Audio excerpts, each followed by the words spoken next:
Paz do Senhor Jesus, bom dia a todos, aos alunos que estão participando desse nosso curso de Teologia Básico.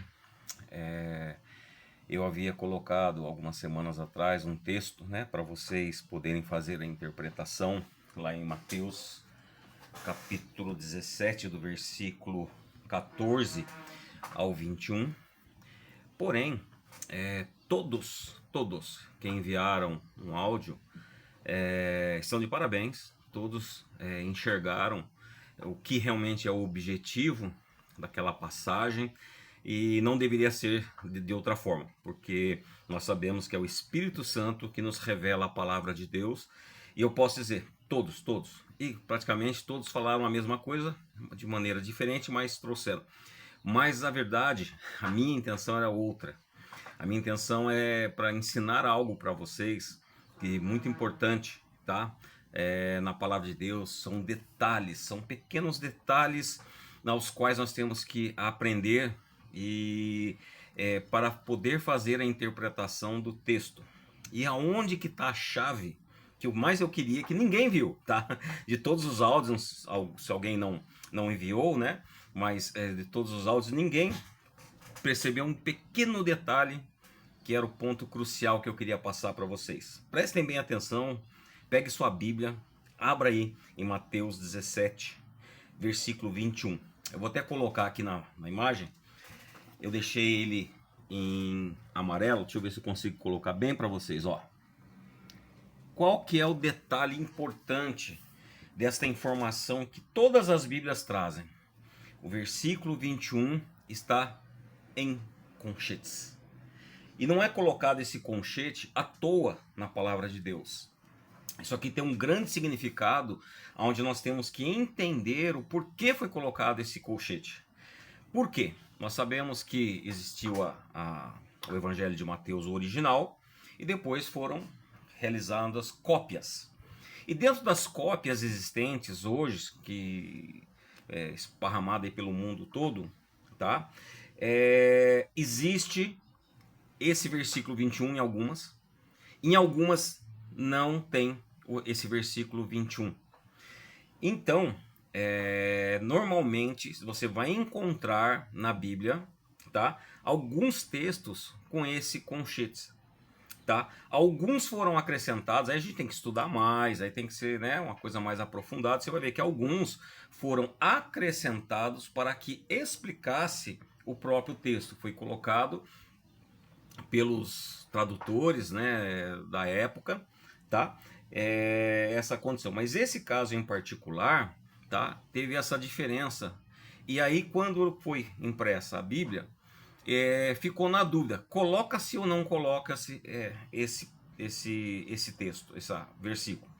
Então, eles resolveram colocar ele com uma orientação, que isso aqui existe uma pequena dúvida se está ou não contendo no original. Ele faz todo sentido, ele veio para complementar, né, o texto em si. E uma coisa que a gente não pode ter a interpretação, que são rituais, qual a gente tem explicado, são coisas que foram sincretismo, que foram colocados. A Bíblia, gente, ela é muito exata. Ou seja, ela não tem erro, ela não pode contradizer nenhuma situação. A Bíblia nunca vai estar um texto falando algo e algo no outro texto ao contrário. Por isso nós temos que interpretar a Bíblia. E é uma coisa que eu quero chamar a atenção para vocês, que é muito utilizado, né, esse versículo 21, mas esta casta não se expele senão por meio de oração e jejum.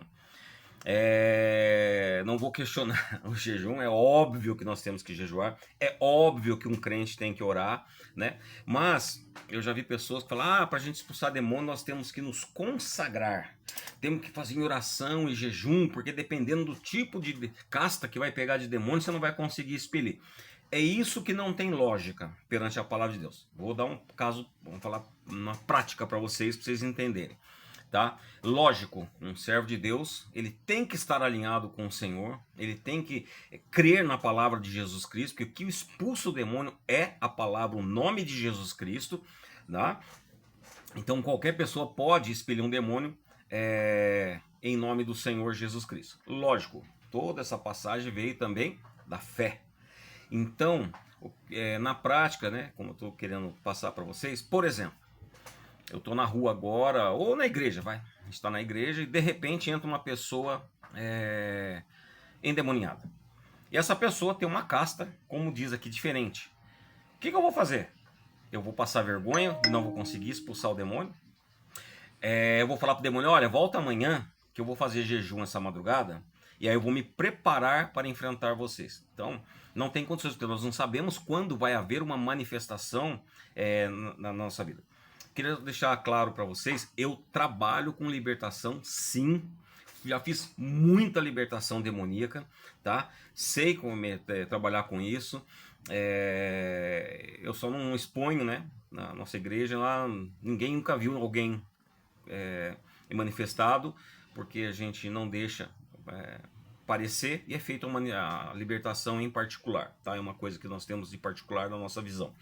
Mas não tem como a gente estar se preparado. Eu faço 10 horas de jejum, passo a semana inteira orando, aí chega uma caça, não, você precisava ter feito 12 horas de jejum. Vocês estão entendendo a lógica, tá? O jejum, realmente, nós vamos ter uma aula só sobre jejum, tá? Mais adiante, onde nós vamos explicar o jejum bíblico. Eu sei que tem muita misticismo, tem muita coisa que foi colocado, mas eu só dou uma dica sobre jejum para vocês. Para quem foi dado o jejum? Para o povo hebreu. Quem sabe fazer o jejum que Deus pediu para que eles fizessem? O povo hebreu. Então a Bíblia vai nos explicar sobre como fazer o jejum bíblico, tá? Infelizmente no nosso meio acrescentaram muita coisa em cima do jejum que é desnecessário e não faz sentido bíblico, tá ok, gente? Foi espiritualizado demais, coisas bem mais simples. Então a dica é essa, preste bem atenção quando a gente fala, por isso que tem que meditar no texto.